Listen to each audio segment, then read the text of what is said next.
Shout out to G-Man Boxing. Where's the piss bottle? It's over there.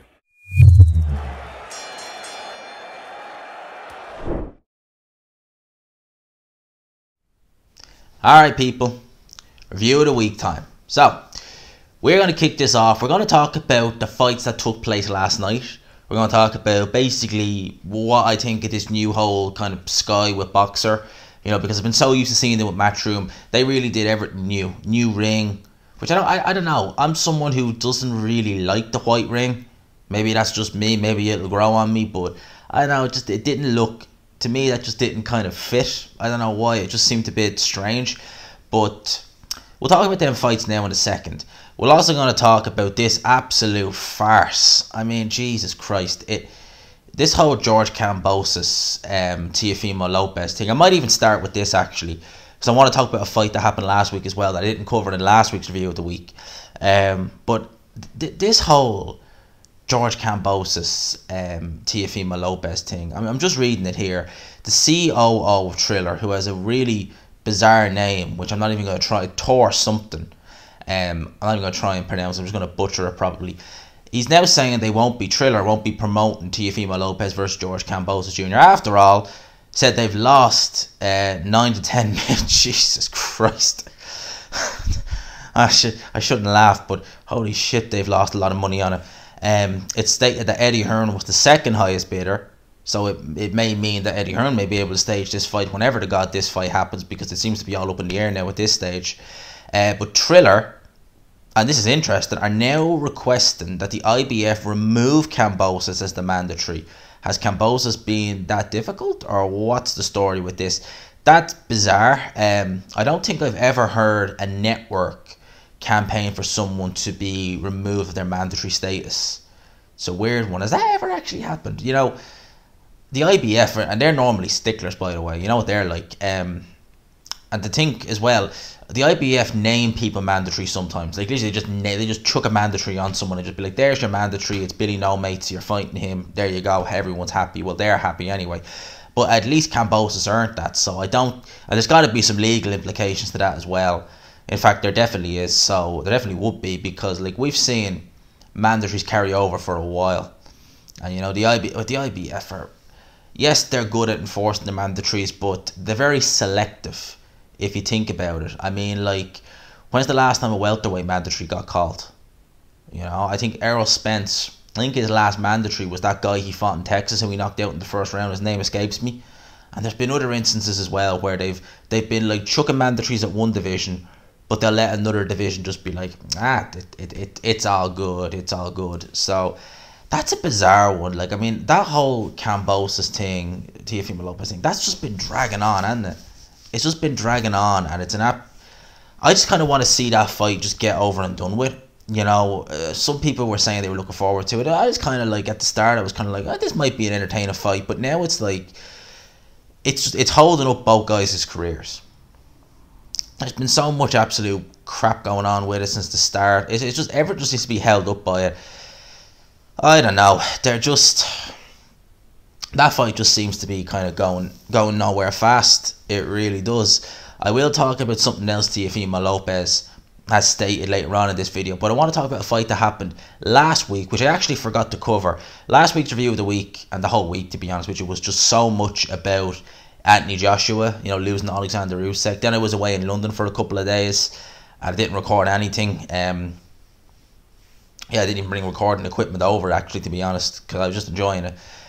So I'm kind of refreshing. I don't normally take breaks like this from YouTube anyway, but I meant to talk about this fight sooner. But last weekend, alright, actually a girl I've had on this channel, you know, I interviewed Raven Chapman there on screen back in March, I think it was when I had her on the channel, and she actually made her pro debut last week. There's a little snippet. I'm not going to show footage of it because I don't want to get a copyright claim on this channel. Again, because I got one a few years ago. I don't want to get that again. But big up to her. She made her pro debut, got a 5th round stoppage. Now, I have to say, from looking at that, like the fight the whole way through was 5 rounds, I was impressed. And she has a style that I like in female fighters. Is that she doesn't, like, one complaint I have about Katie Taylor is how much she waste shots and she just throws for the sake of looking busy. Whereas what I saw from Chapman in that fight, even though her opponent was quite a bit limited, she was able to pick her shots very well. She had a good mix-up from head and body. Definitely appears to have some heavy-handedness because she had her opponent down from an overhand right within the first couple of seconds. I was able to close the show in the 5th round. Definitely liking what I'm seeing. Reminds me a little bit of a smaller Savannah Marshall. Savannah Marshall obviously I think is super middleweight. Raven Chapman's only a featherweight.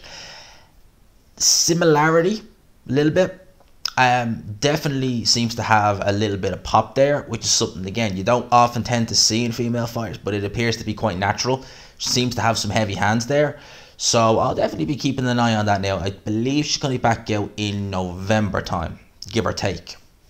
So hopefully I'll get a chance to actually do a proper, watch it live and do a proper, like obviously if it's on TV or wherever it's going to be, but I'll do a proper kind of like in-depth review of it and maybe kind of give my 2 cents on that, or if she ever wants to come on the channel again, she's more than welcome. So big up to her. I said I would cover that, and I just forgot to do it last week because it's a bit hectic, but big up to her. Definitely gonna be keeping my eye on her, because her and Savannah Marshall, in terms of styles, as I said, I can see some similarities there. Savannah Marshall is really the only female fighter I really can say I enjoy watching.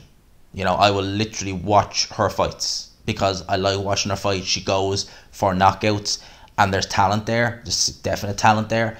So the more we can get kind of similar to that, the better it is. Definitely the better it is. So big up to her. But I want to talk about last night's fights. Now, I'll talk about Eubank Jr. now in a second, but we'll talk about some of the fights that we had on last night, specifically David Avanesian. I have to say, he is one of the most improved fighters I've seen in a while. I remember the first time I watched Avanesian, he had a narrow win over an ancient Shane Mosley. Ancient. And I was like, this guy's not good. This guy, he's better than like your average British level fighter at the time. But I was like, there's nothing really special about Avanesian. The minute he fights anyone with a pulse, he's going to lose. He fought Lamont Peterson, and like that, he lost. They're competitive, but he lost. And then kind of he fought Mean Machine Kabalaskas, and he got stopped. And I kind of thought that was the end of that. But then fights those 2 fights with Leharaga, knocks him out in both fights, has a defense of his European title. And you look, and it wasn't just the manner in which he was doing it, because I actually thought Leharaga was quite a good fighter at the time before he was undefeated. And I was like, there's improvements there. There's definite improvements with this guy. He seems to be hitting a lot harder, seems to have just improved in every little aspect since maybe getting stopped, because maybe he always thought I have a good enough chin, and getting stopped by Mean Machine was something that kind of was like, okay, maybe now I really do need to change. And then when he went in there against Kelly, I mean, that was destruction. That's the best way you could describe it. He beat the living crap out of Josh Kelly, and really, now you look at him and you think he really is, he's improved massively. Like Conor Benn, if I was in Team Hearn and I was promoting Conor Benn or matchmaking him, I'd be like, mate, we do not need this smoke. We do not, because you will get lifted off the ground if you fight David Avanesian, which I think would happen. And I can see why they're going down the road of fighting, the Chris Algieri's, the Victor Ortiz, Robert Guerrero's, because they've seen better days. But Avanesian got a nice 2nd round stoppage. Looked, again, extremely heavy-handed against Liam Taylor. Extremely heavy-handed. Just looked a level above. He looked a level above. I really am impressed with what I'm seeing from David Avanesian. He seems to just be going from strength to strength to strength. And, at European level, is there a British fighter I would pick to beat him at this stage? I don't think there is. I don't think Conor Benn would beat him. I don't think that the other guy, McKinson, would beat him. I think even at European level, it'd be very hard for a lot of these guys, to really be that competitive against him, because he seems to be just, as I said, going from strength to strength to strength. So big up to David Avanesian. In terms of other fights, we saw Richard Riakporhe last night. Now, I wasn't massively impressed, I have to say, with what I seen from Riakporhe, but having said that, I'm aware of the fact he's been out of the ring for 2 years, and I will take that into consideration. 2 years out of the ring is 2 years out of the ring. It's a long time, and you will look rusty. That has to be taken into consideration, and he did look rusty In my opinion, I think that this next fight against Ola Duradola is a good little step up. I think that he should win. He's going to fight Ola Duradola on November 20th. Now, Ola Duradola is a bit kind of I think he's probably gatekeeper now at this stage of the cruiserweight division. There was a time where he was, fringe contender. You know, he's always had power. I remember when he got that win over Kudryashov. In fact, he took Kudryashov's on the Povetkin WAC card over there in Russia many years ago now, 6 years ago almost. It was a great little card actually. And he showed good power, good levels of recovery, but he went in against Myris Bridis in his next fight and he was pretty much beaten from pillar to post. And since then, he's just been gradually going down. You know, he ended up rematching Kudryashov and was stopped.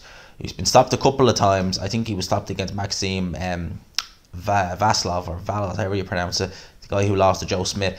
He's been stopped a good few. In fact, I think he's been stopped in all of his losses. So I would imagine that Riakporhe, and at the end of the day, like when he was fighting these guys, as I said, it was 5-6 years ago, and he wasn't no spring chicken then. He was in his, I think, mid-30s at that time, so he's got to be pushing 40 at this stage, is Ola Duradola.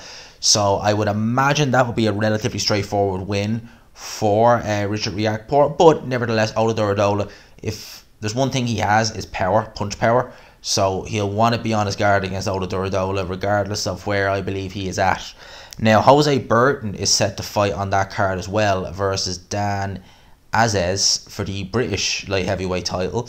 That's on Boxer card. So Jose Burton, you know, he's on the come up since the loss to Balotnex over there in Latvia. Florian Marku, which I find actually to be quite interesting, is fighting on this card. So is he, because I have a separate video I'm going to do on him, is he a Sky fighter? I was under the impression he was at Matchroom, because he was actually set to fight Prodan on Fight Camp. I think, was it week 1 or week 2? It was one of the early ones, and that didn't happen. That didn't happen because of an injury, as far as I was led to believe. So it's a weird one. Is he signed now with Boxer?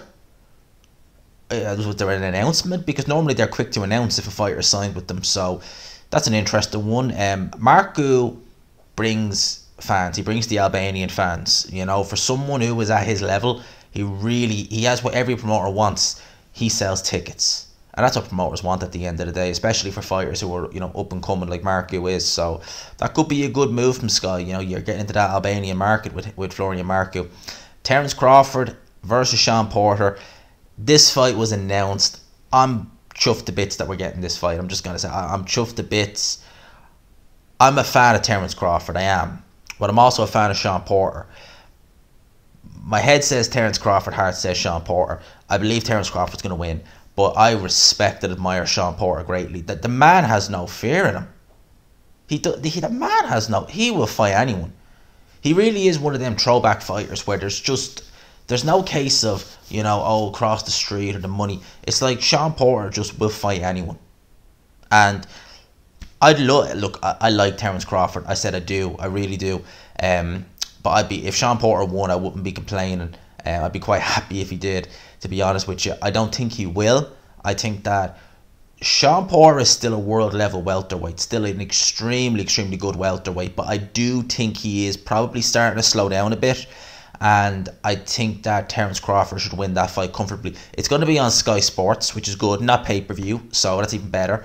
So this is good. Like, I mean, I like the deal that they've done with Top Rank, because we're getting to see these fights that Top Rank do, and they have a very good stable of fighters, an extremely good stable of fighters. So for me, you know, it's good. And look, I like this fight. I'm happy. I can't wait to watch it. I'm looking forward to it, so it's going to be good. In terms of, you know, the whole card in a nutshell, it was meant to be headlined by Eubank Jr. originally against Sven Elber, but obviously we know what happened to Sven Elber. I'm not going to go into it. You know, my stance on that. He was replaced by a guy called Anatoly Muratov.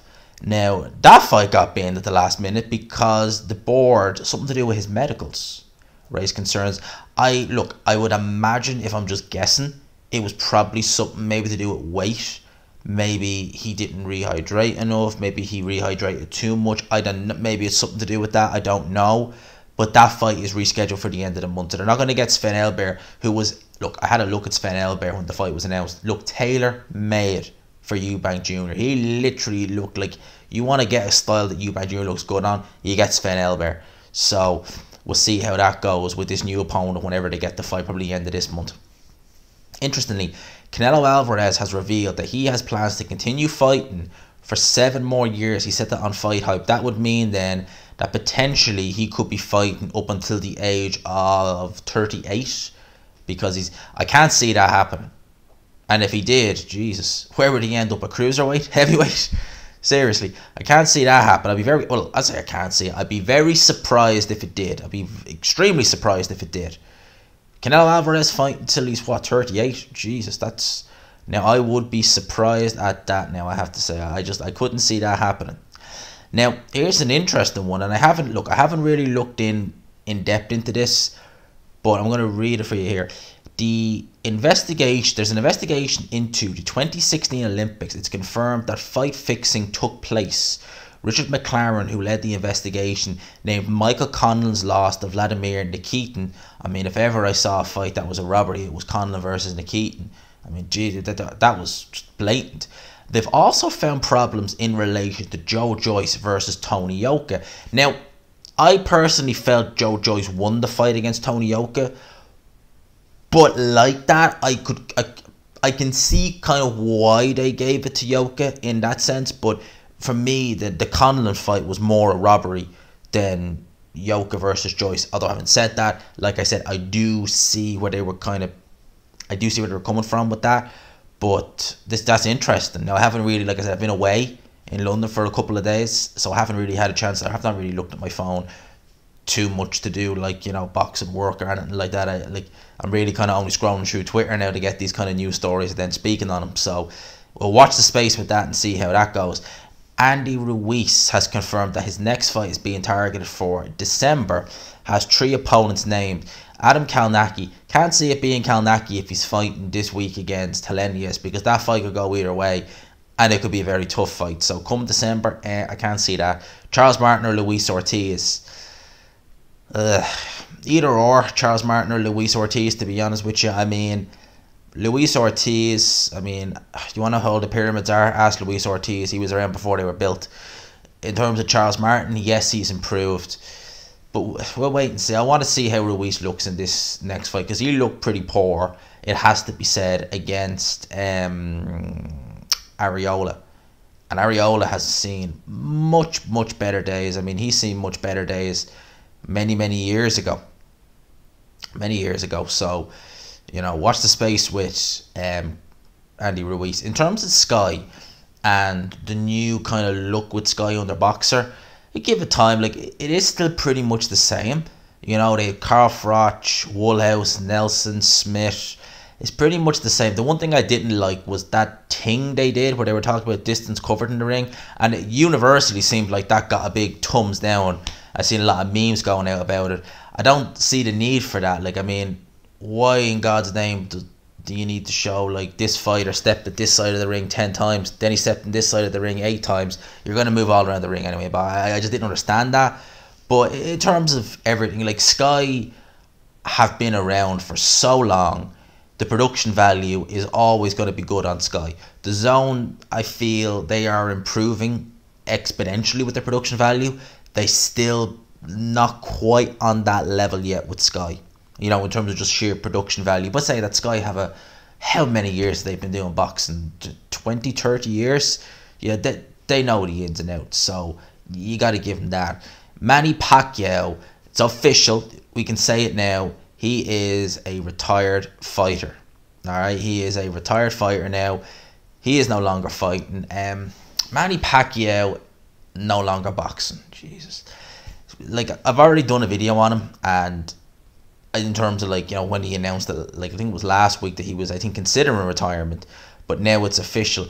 It's a strange one. It's weird now that Pacquiao will be gone. You know, I watched Manny Pacquiao even before I was a real fan of boxing, so what more do you want to say about Manny Pacquiao? A hell of a fighter, but he's going for presidency in the Philippines, so that is 100% what he's going to be focusing on. There's no way he could be able to do that in boxing, and even then, like, that Yordenis Ugas fight showed me that Manny Pacquiao now is not what he used to be, and by a long way.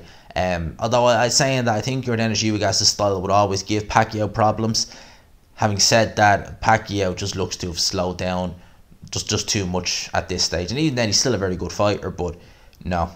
Tank Davis will return in a big pay-per-view fight before the end of the year, says Leonard Ellaby. Okay, well, who is it going to be? Rolly Romero? Is that a big fight? Rolly Romero is funny, but he ain't no good. He ain't no great shakes.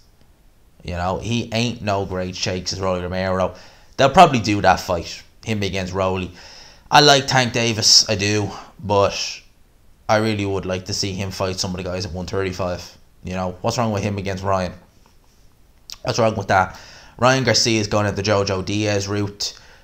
Still not fighting Devin Haney. Devin Haney probably would beat Ryan Garcia, I would imagine, if they would ever fight. I think Devin Haney will have to be wary because Ryan Garcia is definitely the bigger puncher of the two. But Devin is just a superior boxer. Ryan Garcia makes a lot of technical flaws in there. But against Jojo Diaz, I mean, Jojo Diaz, jeez. He's not a lightweight, for one, but I've just never, even when he was a featherweight and super feather, I never really rated Jojo Diaz that highly. He's not the biggest puncher. He's not even that physical. Like, I mean, it might be a bit, maybe I'm giving him not as much credit as he deserves. Maybe it'll be a bit more entertaining, that fight. You know, that's probably going to happen next. Garcia versus Jojo Diaz, than I give it credit for. But it just, you know, to me, that just fight doesn't... Haney versus Garcia, give me it. Please, I'll take that. In terms of, as I said, Tank Davis, looks likely that he's going to be, you know, probably fighting someone like Rolly Romero. Rolly Romero's funny. I'll give him that. He is funny, but he's not any great shakes. It has to be said. In terms of other news, I mean, we are officially into fight week for Deontay Wilder, Tyson Fury. Now, I'm going to be doing a couple of videos during the week about this. Obviously, probably do one when I get home from the gym tomorrow. But, oh my God, we've got the fight week. Will it, believe you me, Tyson Fury's had fights cancelled in fight week before. Will it happen or won't it? Will it or won't it? That's the $1 million question. Because that fight, it's going to be weird when this saga ends. Let's just assume Tyson Fury wins and it ends this whole saga. It's going to be weird not talking about it. Because it's always rearing its head now and again. You know, sort of way, it's always rearing it. But with AJ and Usyk now potentially having the rematch, that does open the way, if Tyson Fury wins, for a Dillian Whyte fight, which I find interesting. I find that would be an interesting fight, provided Dillian Whyte, of course, gets through Otto Wallen. I mean, there's really kind of... You don't really have the excuse of Anthony Joshua now. Well, I don't say excuse, but you know what I mean? You're trying to make AJ Fury. You can still make it, but if AJ goes down the road of rematching Usyk, Tyson Fury beats Deontay Wilder, why not have a fight with Dillian Whyte? You know, if he beats Otto Wallen. Especially if Dillian Whyte beats Otto Wallen in a better fashion, which I think he might actually do, than Tyson Fury did. That's going to be interesting, because Dillian Whyte would be straight set. Can you imagine Dillian Whyte if he knocks out Otto Wallen? Say like the fight goes long, say like the 10th round, Dillian Whyte, Wallen gets reckless, boom, left hook lands, Dillian Whyte knocks him out. Can you imagine the call out he'll give to Tyson Fury? Especially considering the fact that Fury had quite a tough time with Otto Wallen. Can you imagine the call out? It would be, Dillian Whyte would be just, yeah, he would be, he would be cheery, he would be going in on Tyson Fury. In other news, it's been announced, you know, that terms are agreed. I think I talked about this last week, but I'm going to have a go with it again. And I'm going to have a go with Demetrius Andre. Him and Jay Quigley. Thumbs down emoji. That's all I got to say about that fight. Jay Quigley, Terrell Johnson beat the living crap out of you. Terrell Johnson, again, him and Luis Ortiz, old as the pyramids. What the hell? What the hell? Luke Keeler is better than Jay Quigley. Luke Keeler has better wins. Luis Arias just beat Jared Hurd. You know, Demetrius Andre is going backwards, beating obscure. He's beating obscure Irish fighters like Luke Keeler and Jay Quigley. like, mate, I rate you. I rate Demetrius Andre, but god damn it, you're not making it easy to you're not making it easy. You know, he says he wants these big fights, but he goes and fights people like Jay Quigley. What the hell, like that? Oh boy. I think that's pretty much kind of the gist of what I want to talk about, because there's not really much else that happened. Now, there was obviously that zone card on in Italy. Francesco Patera fought on that card. He got a nice little stoppage win, defending his European title, I believe, at lightweight. That was really kind of it. Like, in terms of the week, it was mainly just talking about AJ Usyk. I think that's what me and several other YouTubers did. We just mainly talked about AJ Usyk. Obviously, we also got, I should say, that Jaime Munguia is going to fight Gabe Rosado. One thing, I would rather have seen Gabe Rosado fight Demetrius Andre than Jay Quigley. Gabe Rosado is better than Jay Quigley. But him against Jaime Munguia, that could be fun. That's an interesting clash of style. That could actually be a fun little fight. Obviously, Gabe Rosado coming off the back of a good win over Beck the Bully. I mean, I sure as hell never thought that was going to happen. I rated Beck the Bully quite highly, but and you know, he's not a noted puncher, Gabe Rosado, which was even more surprising to see a knockout like that. So him against Munguia, be interesting to see. I'm gonna make Munguia a strong favourite, but Rosado is a vet at this stage. He knows what he's doing in there, and that's pretty much it now, lads and lassies, at this stage. So that's my thoughts on the week. I've had a nice little breakaway. Obviously flew out to London on Thursday morning and got back yesterday. So still a bit tired. You know, I spent a lot of my time just travelling around the city, basically. I'm just enjoying myself. So now it's kind of back into everything, get back recording. I got a lot of videos to do this week. Obviously culminating in Wilder Fury, which I do hope does go ahead. You can just, given Fury's, more so Fury, given his track record, God only knows what's going to happen with that fight in terms of if it will go ahead or not. Because, again, like, it's one of them fights where I was looking forward to it in July, and then after it got pushed back to now, it seems kind of like, I don't know if others feel the same, but it kind of feels like, even though it's happening, it's not happening. Does that make sense? You won't really get pumped for it until you actually see them both physically in the ring, because there's that kind of thing in the back of your mind that's saying the track record of Fury and this whole fight, it's just been a mess. It's just been an absolute mess. And you're just kind of thinking, like, will it actually take place, or will something else come up at the last minute? You know, will Tyson Fury, you know, God only knows. You know, I hope I didn't swear there, actually, by the way. Just upset the YouTube algorithms. But you're just thinking, you know, will something else happen? I don't know. I hope it doesn't. I want to see this. I want to see this get ended. I'll probably do I've already done a prediction video for the July date, but I'm going to have a little think about it. And I'm starting to think more this fight goes long now. So I'll talk about that more on a separate video. But for now, lads and lassies, I will leave you with that. I hope you have a great Monday, great week, all that good stuff. If you could, please, I would appreciate it if you could smash the like button. If you haven't subscribed, of course. If you are new, hit the notification bell as well. For now, lads and lassies, have a great Monday. Have a great week. Peace.